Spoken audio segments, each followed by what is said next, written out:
It's only a scratch. I'll be fine. For those that know and they've seen the previous video, this is Chris. He's got a project underway. So, Chris, do you want to just tell us just a recap of just quickly of what you're doing? Because it's a Tiger Avon, I believe.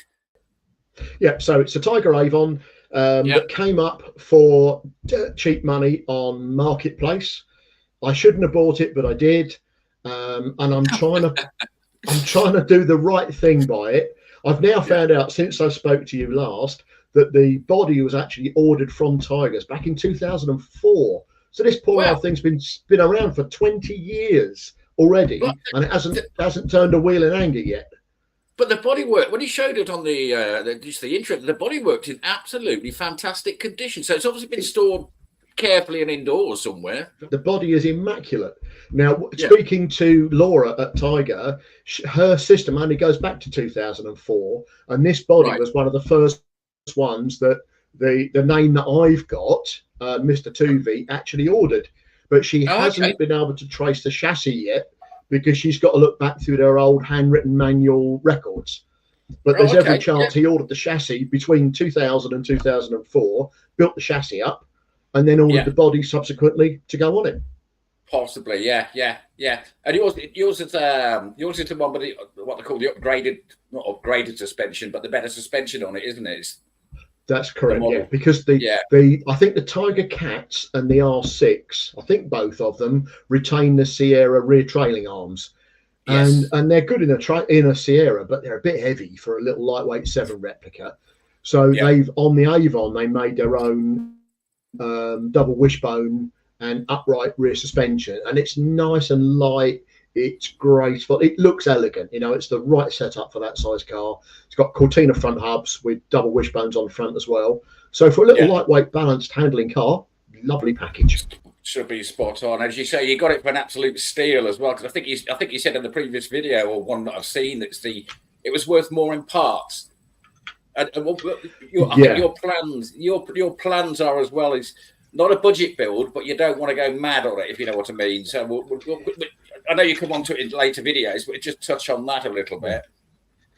No, I think you're right with calling it a budget build. I'm going to try and really, really screw the prices down on this one. And if I can get the whole car built, ready for a track day or a hill climb for under £2,000, that's my target.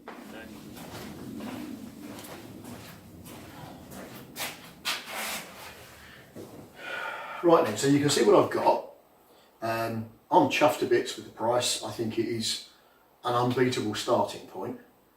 But let's talk a bit more about what I want to try and do with it. If we want to turn it into a track day car, there's a lot of people who will tell you, oh, you need 400 horsepower. Oh, you've got a turbo on the side of it. Oh, you need this. Oh, you need that. Oh, you need 2 pilot cams. You need 12-to-1 compression ratios.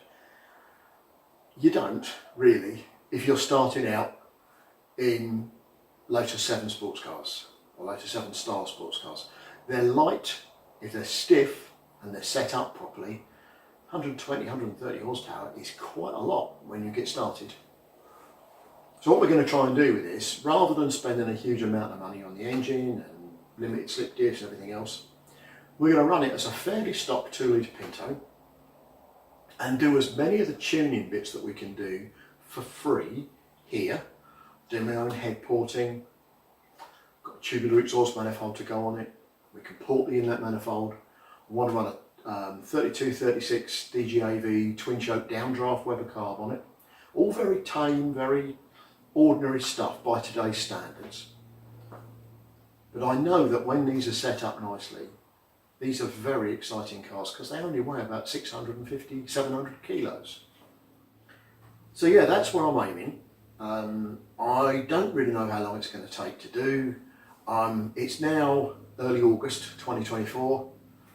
I would have thought by New Year we're going to be pretty much there. And we'll follow it right the way through and see if in the new year we can get it to a couple of training days, like track days or hill climb academy days, and see whether what I think is going to happen actually happens, or whether all my guesses are a whole load of waffle and it's not going anywhere. I'm very lucky in that I've been building cars for a long time, so a lot of the bits that other guys would have to go and buy, like brake piping, fuel piping, clips and springs and cables. I've got an awful lot of those already in stock, either from other builds or just general stock. So that will help keep the price down. I've also got a fully equipped fab shop in the next little workshop just across the side here. So I can make things without having to farm it all out, which again really helps with the price. So in a way, my circa £2,000 build cost is going to be a bit unrealistic for some people that are working with a Black & Decker in a lock-up garage next to the house, because they'll have to farm out a lot of stuff and I won't need to.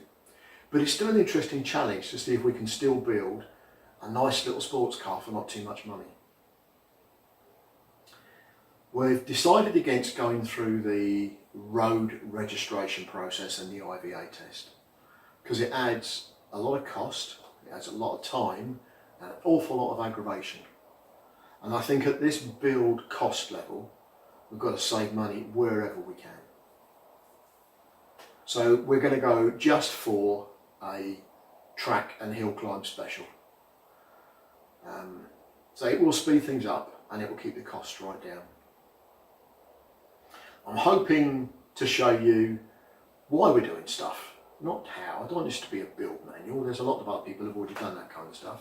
So the reasoning behind, why are we going to put that carburetor on? Is it just a cost compromise? Why are we going to do this to the suspension? What angles are we going to set it at? How I've had to modify it to fit me, because I've had to modify it, I will have to modify a lot to get my big arse in this little car. So hopefully that will be an interesting point along the way. I've got very little now left to spend. I've got just about everything we need to get the car finished, I think, apart from a pair of front wing stays. I've been in touch with the Tiger factory at Wisbeach, which is only 35-40 minutes drive from here, and they've confirmed that the name I've got for the original purchaser is correct, and he bought the body from Tigers in 2004. And Laura, very helpfully at Tiger, is going to have a look back through their handwritten chassis records to see if she can find when the same guy actually bought the chassis. At least that will give us some history then, so we can work out where we're starting from. I hope this has proved an interesting introduction after the little teaser that was put on a week ago. Progress should be reasonably quick over the next little while. I've broken it down, as I said earlier, into various episodes. And we'll try and keep those going and keep them up to date. See if we can do an update every couple of weeks and turn it into a finished project before too much longer. This poor old thing's been kicking around for 20 years now. It needs to be finished. It needs to get out there and turn its tyres in anger. And I'm hoping I'm going to be the person to do it. So join me in the journey, and I'll see you again next time, which will officially be part 1, because this is the introduction. So part 1 next time. See you there.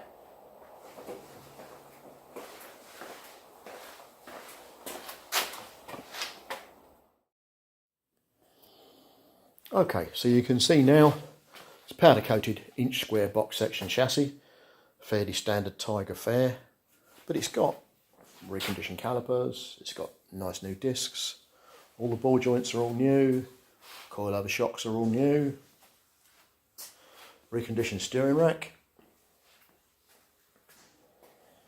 and the 2 litre Pinto that came with it I'll go into at greater depth later, but you can see it's got an electronic ignition distributor with it.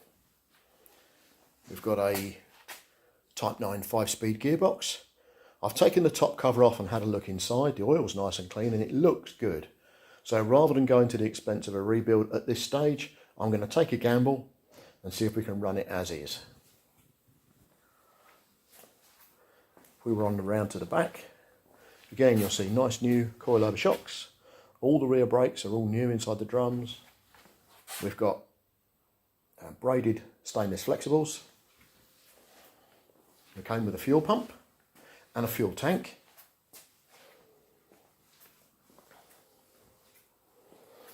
Just lift my little seat off. And the Sierra pedal box. Now I've put a new master cylinder on the front of it because the old one, even though it was new, had got water in it and it had seized. So we changed it for a fresh one. I've made my own engine mounts. Not because I don't like the Tiger ones, but I wanted to get the engine as high as I physically could inside the car. So I haven't got to section the sump too much. Because if we look down here, you can actually see the sump hangs out the bottom of the car. So I've got to section it by about 35, maybe 40 mil, so I don't bash it on the rumble strips when we're going around the track. So if we go and have a look at the body, as we picked it up, this body's never been fitted. There wasn't a single hole drilled in it.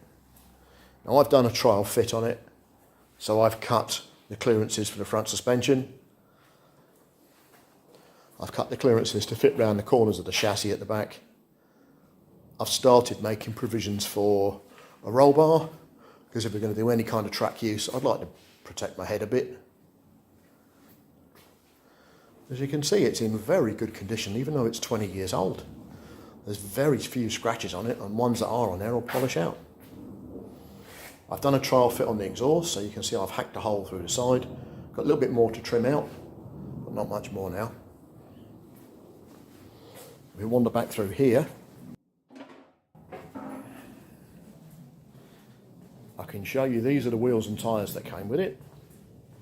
They're nice new set of TSW alloys with 195 50 by 15 tyres on. So all in all, quite the bargain.